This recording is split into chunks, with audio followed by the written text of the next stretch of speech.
L'endroit semble perdu au milieu de nulle part, mais l'adresse est pourtant bien connue.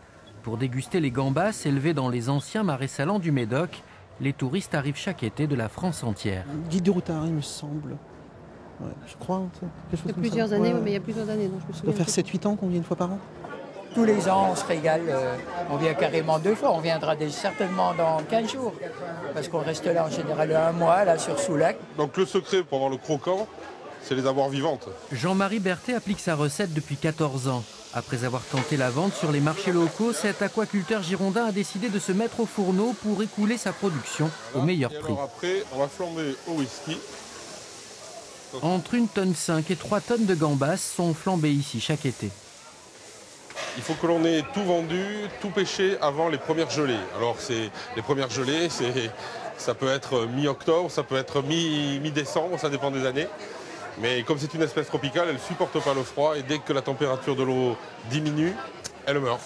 C'est au printemps que les larves achetées dans une écloserie du sud de la France sont implantées dans les bassins médocains. Elles ont bien supporté le voyage. Il n'y a pas d'écart de température, il n'y a pas beaucoup d'écart de salinité. Elles sont bien là. Les crevettes sauvages se reproduisent dans les estuaires. Elles viennent dans des eaux saumâtres. Donc ça, c'est en Asie du Sud-Est, notamment au Japon. Et ici, on retrouve un peu les mêmes caractéristiques, notamment l'été, c'est-à-dire à partir du mois d'avril, mai, lorsqu'on les implante.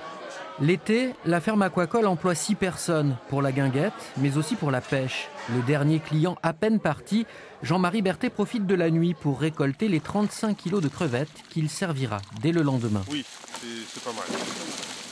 C'est une espèce donc, qui n'aime pas la lumière, qui est donc lucifuge, et donc qui ne se nourrit que la nuit. Qui la journée est enfouie dans la vase et ne sort que la nuit pour prédater, pour se nourrir. Seuls 3 aquaculteurs élèvent des gambas dans le Médoc. Des investissements très lourds.